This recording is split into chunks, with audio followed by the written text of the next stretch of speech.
안녕하세요, 한성입니다. 어, 오늘은 정보 중에서 그나마 제일 접근하시기 쉬운 정보 얘기를 해보려고 합니다. 찌라시 얘기인데요. 찌라시라는 게 사실 되게 보기가 쉬워요. 주식 찌라시. 뭐 흔히 텔레그램 방이나 뭐 오픈 카톡 방이나 아니면 뭐 여러 웹사이트들 그런 서비스 보면은 굉장히 쉽게 볼 수 있죠. 그리고 찌라시가 엄청나게 많이 생산이 되고 엄청나게 빨리 공유가 돼요. 그래서 흔히 그런 표현 하잖아요. 증권가 찌라시다. 뭐 주식 찌라시다. 뭐 이런 식으로. 그래서 그런 정보가 유통되고 그걸 통해서 이득을 보려는 사람들이 존재하니까 그런 정보가 유통이 되는 거죠. 근데 그 정보를 우리는 두 가지 큰 관점으로 생각해 볼 수 있어요. 첫 번째는 그걸 실제 투자에 사용하시는 분들이 있겠죠.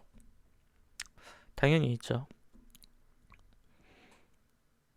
그러면 별로 매력적이지 않을 거예요. 왜냐?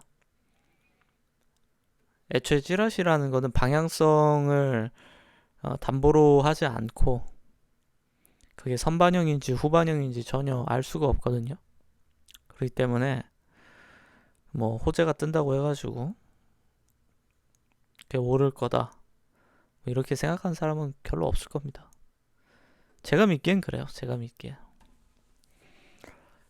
두 번째는 어떤 생각을 갖출 수 있냐면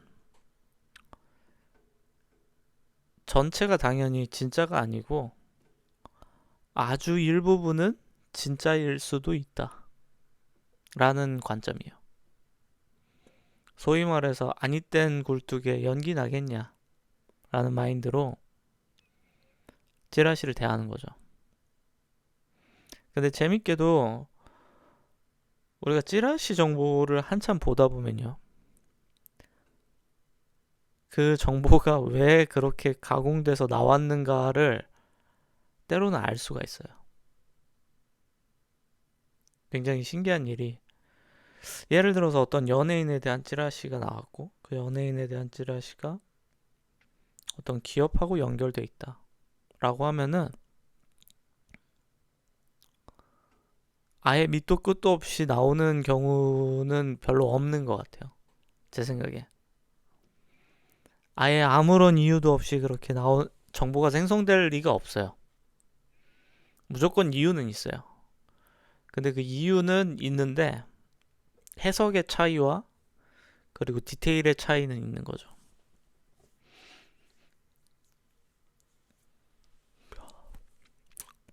그래서 한 가지 여러분들이 심심하시면 취미로 해보시면 좋은 게 하나 있는데 예를 들면 뭐 어떤 찌라시 방들이 있잖아요. 거기에 있는 정보들을 정량적으로 분석해 보는 거예요. 아주 미친놈 같겠지만 정량적으로 한번 분석해 보는 거예요. 그럼 무슨 일이 펼쳐질까요? 거기서 나온 것들이 예를 들어서 2, 3일 안에 슈팅이 나올 수도 있어요. 상한가 치는 거죠. 또는 하한가를 칠 수도 있겠죠. 부정적인 거는. 내가 꼭 트레이딩을 하지 않아도 그건 볼 수 있는 거잖아요. 관심을 갖고 여기서 이런 인풋이 있었고 이러이러한 아웃풋이 발생했구나. 근데 그게 확률적으로 몇 퍼센트 정도가 정말로 의미 있는 시장에 영향을 주는 뉴스였는가, 그리고 그렇지 않은 뉴스였는가 구별할 수 있어요. 테스트하는 거 오래 걸리지도 않아요. 그냥 한 주 정도만 봐도 됩니다. 딱 한 주 정도만 올라온 찌라시들 바탕으로 기업 리스트업 해놓고 그리고 업다운만 체크하면 돼요. 한 주 있다가. 너무 심플하죠?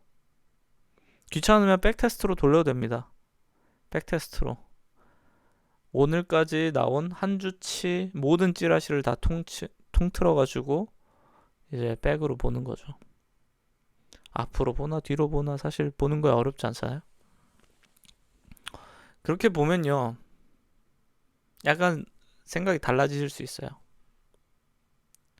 그리고 거기서 나온 얘기는 어, 재밌게도 실제로 일을 하다 보면은 그런 얘기를 찌라시로 도는 얘기가 사실로 판명되는 경우가 꽤 많아요.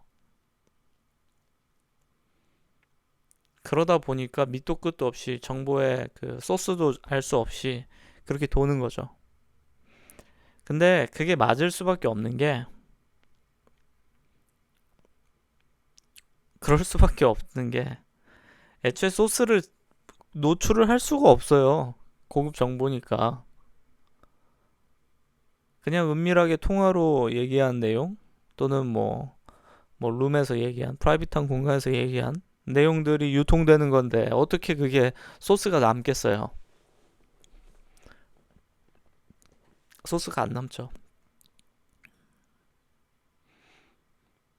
그래서 가장 쉽게 볼 수 있는 게 바로 그 찌라시라는 겁니다. 여러분들 하실 거 없을 때, 심심할 때 한번 보시면 생각보다 그 인사이트가 굉장히 넓어질 거예요. 좀 웃기는 말이지만 정말입니다. 아니 땐 굴뚝에 연기는 안 난다.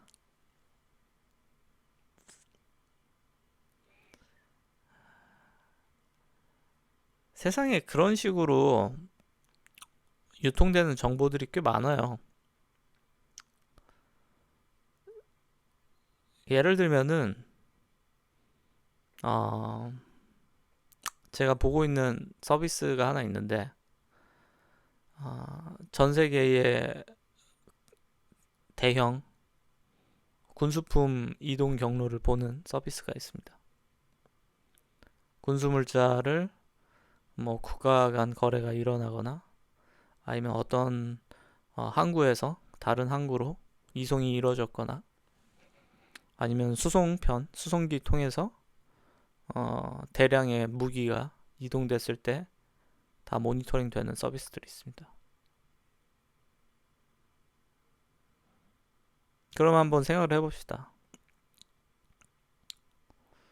아주 평화로운 보이는 지역에서 무기를 대량으로 확보하는 것은 무슨 의미가 있을까요? 아주 평화로워 보이는데 왜 무기가 갑자기 필요할까? 예를 들면 전쟁하고 아무 관련 없어 보이는 나라가 뉴질랜드 정도 있으려나요? 아니면 캐나다? 뭐 그런 누가 봐도 좀 안전해 보이는 국가들에서 대량의 무기가 들어가거나 나가거나 하는 시그널들이 생긴다. 무엇을 위해서? Why? 무기의 종류도 또 중요하겠죠. 왜냐하면 무기의 목적에 따라서 적이 누군지를 알 수 있잖아요. 우리가 가까운 적하고 싸울 때는 뭐 총력전이니까 뭐든지 다 쓰겠지만 예를 들면 캐나다는 애초에 미국 말고는 싸울 그 국경을 접하지 않죠. 근데 캐나다에서 뭐 수류탄이나 이런 거를 정말 말도 안 되는 물량을 사간다. 비유를 한 겁니다. 캐나다가 그렇다는 게 아니라. 오히려 무슨 뭐 ICBM 같은 거를 하는 거라면 말이 되죠. 근데 그게 아니라 그런 물량의 그런 형태의 무기가 움직여진다? 상당히 의심스러운 거죠. 좀 더 정확히는 그 포를 통해서 우리는 알 수 있어요. 적이 누군지. 왜냐면 포는 사정거리가 존재하잖아요. 맥시멈하고 미니멈 사정거리가 존재하죠. 그래서 예전에 한국도 사드 들어오고 하면서 어, 우리가 포격할 수 있는 범위가 북한뿐이었다가, 감시하는 범위가 뭐 북한뿐이었다가 중국까지 하니까 이제 한한령 떨어지고 그렇게 압박받은 거잖아요. 단순히 그 커버리지를 넓혔다는 것만으로. 그래서 사실 관심을 갖고서 세상을 보기 시작하면은 볼 수 있는 거는 엄청나게 많아지는 거예요. 무기의 이동 경로도 볼 수 있고요. 그리고 주식시장에서 생기는 온갖 그런 일들도 볼 수 있고. 그런 거 아시나요? 암암리에 관계도가 돌아다닙니다. 관계도. 근데 제가 최근에 좀 웃긴 경험을 했어요. 그거 무슨 웃긴 경험이냐면, 저하고 아주 가까운 분이 관계도를 만든 게 있습니다. 아주 가까운 분이 관계도를 만드신 게 있어요. 거기에 관계도는 거의 대부분의 특정 업계 사람들의 어떻게 관계되어 있는지를 담고 있는 그런 문서예요. 상당히 흥미로운 관계도죠.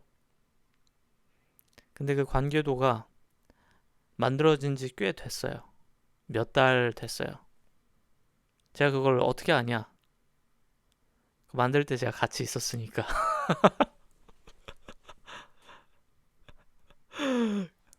그걸 잘 알죠.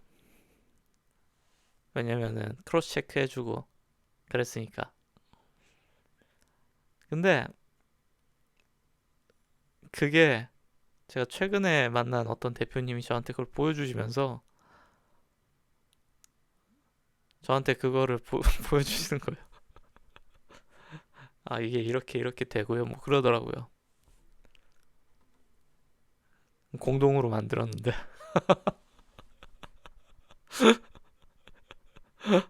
아, 상당히 재밌었어요. 근데 관계도라는 게 사실 전혀 어렵지가 않아요. 모든 게 우리가 어떤 것을 깊게 알기 위해서는 그 사람이 누구와 거래하고 있느냐를 보면 되거든요. 거래에는 흔적이 남고 사실 그거는 제가 특별하게 뭐 하는 방법이 아니라 원래 그 FIU나 아니면은 뭐 국세청이나 뭐 금감원이나 다 쓰는 방법입니다. 금전 거래가 발생을 해요. 그리고 좀 더 디테일하게 가면은 같은 공간에 같은 시간에 함께 있고 그런 어, 그런 횟수가 여러 번 발생하고 하면은 뭐 저 사람과 저 사람 뭔가 같이 하고 있겠구나 아니면 어떤 형태로든 어, 연관돼 있겠구나 알 수 있죠. 그건 뭐 당연한 거고 기업 규모가 커지면은 어떤 부분이 달라지냐면 기업 규모가 커지면 오피셜하게 법인에서 자금이 흘러가기 때문에 어떻게 연결되어 있는지는 알 수밖에 없어요. 그리고 법인 등기 이런 걸 통해서 다 볼 수가 있기 때문에 누가 뭐 등기 임원으로 있는지 아니면은 그냥 지분만 갖고 있는지 뭐, 뭐 주주 변동 내역이나 뭐 다 알 수 있단 말이에요. 그럼 뭐 같은 주주거나 아니면 계열사가 있거나 아니면 같이 합자 법인을 만들거나 관계도 아는 거는 어렵지 않아요. 돈의 흐름을 알 수 있으면은 관계도 찾는 거는 전혀 어려운 게 아니에요. 그건 너무 선명한 거고 이제 여기서부터 내가 얼마나 많은 매시브한 데이터를 확보할 수 있느냐에 따라서 그 정보의 정확도가 올라가는 거죠. 근데 재밌게도 어, 제가 예전 그 점선면 영상에서 말씀드린 것처럼 어떠한 형태의 기업이든 어떠한 형태의 그런 그룹이든 그 그룹을 구성하는 핵심 인물들이 존재하거든요. 그 핵심 인물들이 곧 정보예요. 그 사람의 아레나를 정확히 알고 있고, 그리고 그 사람과 연결된 사람들만 확실히 알아도 점과 점 사이에 연결된 것이 어떤 모습인지를 알 수 있기 때문에 러프한 그 구조를 다 알 수 있는 거죠. 그 해당 조직이나 아니면 그들이 뭐 그룹이라면 어떤 그룹이 그렇게 알 수가 있죠. 그리고 재밌게도 그 어디에나 내부 고발자는 존재하고 그 어디에나 아,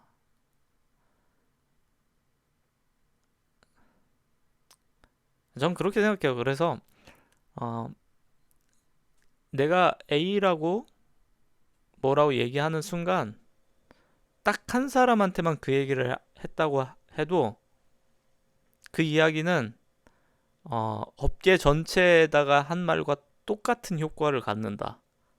그러니까 비밀이 없는 거죠. 속도의 차이만 있을 뿐 비밀은 존재할 수가 없다. 속도의 차이만 존재한다. 근데 내가 그 전달되는 속도가 정보가 퍼져나가는 속도가 아주 정말 비밀을 완벽하게 지키는 사람한테만 전달했으면 느리게 퍼져나가겠지만 내 정보력이 세면은 더 빨리 그런 것들을 확보를 할 수가 있죠. 그게 그게 정보를 얻는 방법인데 쉽게 근데 대부분은 이 분야로 뭔가 생계를 유지하거나 아니면 어, 뭐 생계와 연관되는 경우도 없다 보니까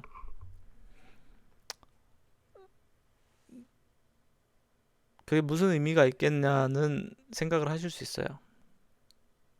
충분히 그럴 수 있죠.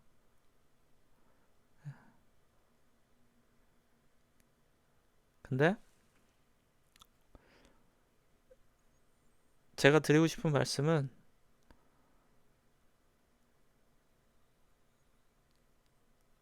예를 들면 내가 설령 여자 옷을 안 입는 남자지만 여자 옷의 디테일을 많이 알고 있으면 점점 더 그 분야에 대해서 보는 눈이 생기고 식견이 생기고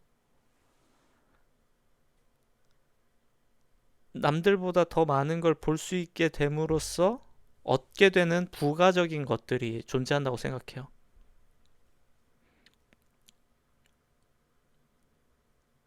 옷을 보는 능력도 그렇고, 뭐 차를 보는 능력도 그렇고, 어떤 취미 분야도 마찬가지예요. 근데 세상 돌아가는 것도 그래요. 세상 돌아가는 것도. 이거를 주식 같은 수익성이 있는 수단으로서 사용하면서 사는 것도 본인의 능력이고, 아니면 이러한 매시브한 정보를 바탕으로 그냥 사람들하고 대화하면서 폭넓게 커뮤니케이션 하는 걸에서 만족을 얻으면 그것도 좋은 전략이죠. 저는 그런 편이에요. 저는 뭐 지난 영상에서 말씀드린 것처럼 이제는 뭐 그런 어떤 기관이나 이런 데랑 뭐 도와주고 어쩌고 저쩌고 하는 일은 이제 좀 열받아서 안 하고 있고 그냥 뭐 주변 사람들이랑 뭐 이러이러한 일들이 요즘 있었다. 그거 자체로 꽤 의미가 있다고 생각해요. 정보가 가지는 힘이. 그리고 때로는 아주 심각한 위험에서 좀 벗어나게 해주더라고요. 가령 저희 업계에서는 블랙리스트처럼 돌아다니는 사람들이 몇 명이 있습니다. 그 사람한테 그러니까는 어, 프로들까지도 사기를 쳐먹는 그런 사기꾼 중에서도 프로급인 사람들이 있어요. 그리고 그 양반 밑에 있는 똘마니들한테 당한 사람들도 많아요. 그렇기 때문에 이 피해자가 많잖아요. 그러면 피해자가 많으니까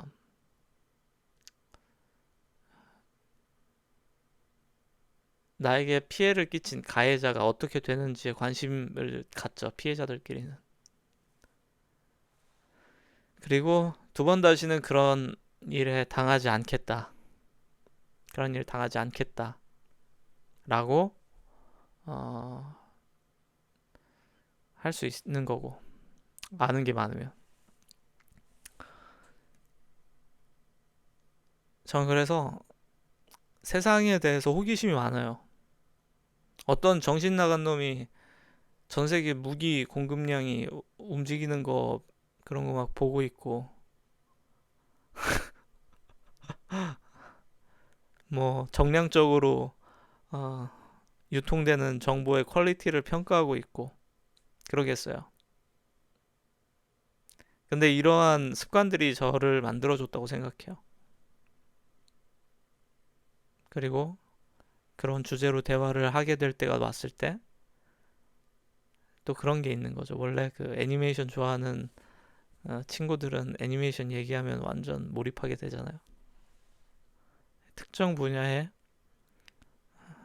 깊은 관심을 갖고 있는 사람들과 친해지려면 그 분야에 나도 깊은 조예가 있으면 아주 빨리 친해질 수 있으니까 그런 면에서 좋다고 생각합니다. 저는 요즘 그래서 유튜브 보는 거 재밌어요. 넷플릭스는 재미없고. 근데 유튜브 보는데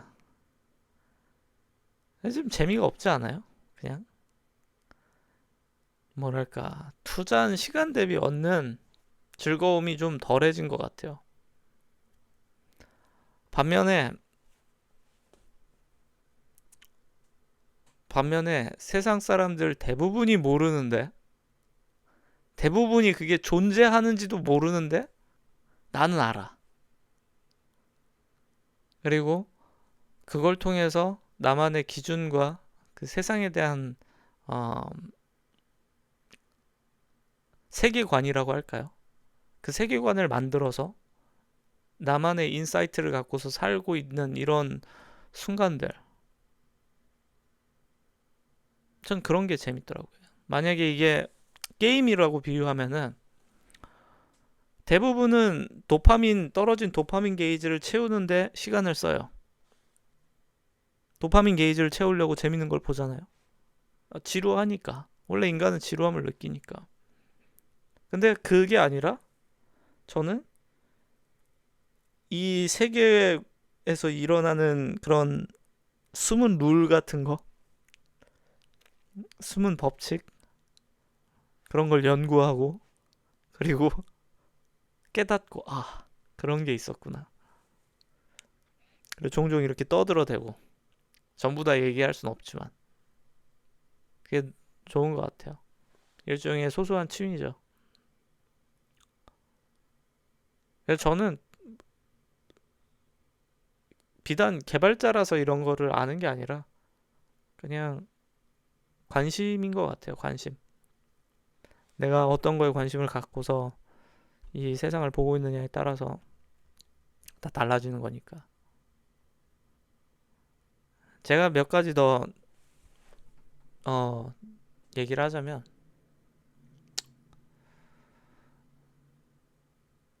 이 물류 시스템도 다 볼 수 있습니다, 여러분들이. 좀 근데 그건 아이디어를 써야 돼요. 왜냐면 보통 이제 유료로 볼 수 있는 경우가 많으니까. 좀 머리를 좀 써야 되는데, 물류 시스템을 통해서, 국제 해상망을 통해서 이동하는 그런 매시브한 움직임도 조회가 가능하죠. 그냥 별의별 게 다 가능해요. 별의별 게. 왜냐? 누군가는 그거를 필요로 하잖아요. 국제 거래를 하는 사람이건 국가건 아니면 뭐 어떤 정부건 다 그게 필요하기 때문에 그 필요에 따라서 사람들이 다 만들어 놨어요. 그리고 만든 사람은 본인을 세일하기 위해서 그걸 오픈을 해요.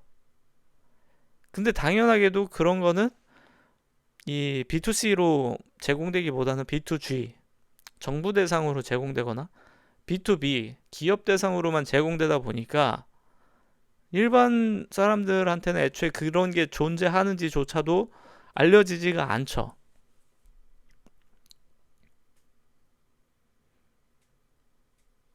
그런 시야를 넓히면은 이제 별의별 것들이 또 보이실 거라고 저는 확신해요.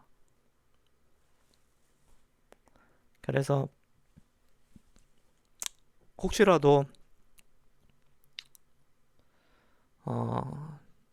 좀 세상에 아포칼립스 그런 디스토피아 같은 미래가 두려우신 분들은 제가 추천드린 그런 서비스들 한번 찾아보시길 추천드립니다. 그런 링크를 공유드리고 싶진 않아요. 그런 서비스들은 많이 있습니다. 많이 있고 당연히 한국 서비스는 거의 없고요. 저는 한국 서비스 중에 그런 게 있는 거라고 몰라요. 영어로만 알고 그렇기 때문에 아 중국 서비스들 중에 많이 있습니다. 그러니까 모든 서비스들이 중국 서비스들인 것들이 많이 있어요. 그래서 우리나라 사람들이 중국 별로 안 좋게 생각하는 분들 많고 또 무시하는 분들도 많은데 정말 거대한 나라입니다. 그래서 오히려 인터넷에서 정보를 얻을 때 사람들이 거의 안 하는 짓이지만 중국어로 중국 검색 솔루션을 이용해서 검색하면은 더 좋은 정보를 얻는 경우도 꽤 많아요. 괜히 10억 명 이상 사용자가 쓰는 서비스가 되는 게 아닙니다. 근데 그러한 편견들을 사람들이 다 갖고 있기 때문에 내 바로 앞에 좋은 게 있어도 그거를 절대로 찾지 못해요. 내 바로 앞에 나의 식견과 인사이트를 늘려줄 것들이 눈앞에 즐비한데도 그걸 찾을 수가 없어. 왜? 고정관념이 있으니까. 검색할 때 네이버, 한국어, 구글, 뭐 영어, 고작 요 정도로만 검색하잖아요. 대부분은. 어떤 놈이 중국어로 중국 포털에서 검색을 하거나 중국의 마이너한 서칭 솔루션을 사용해가지고 거기서 검색을 할 생각을 하겠어요. 중국어뿐만이 아니죠. 각 국가마다 있겠죠. 한국에 네이버가 있는 것처럼. 그럼 거기에서만 또 액세스되는 이 프로텍티드 된 컨텐츠들이 꽤 많단 말이죠. 번역기 돌리면 되잖아요. 다 볼 수 있어요. 그래서 내가 얼마나 이 날카롭게 인터넷 세상을 이용하느냐에 따라서 볼 수 있는 건 거의 무한대에 가까워지는 것 같고요. 그리고 그 무한대에 가까운 정보를 바탕으로 판단하고 해석하는 거는 본인의 능력이라고 생각해요. 그래서 자유롭게 정보의 바다에서 이 장대한 세상을 느끼고 그리고 본인의 무기로 만드시는 걸 저는 강력하게 추천드립니다.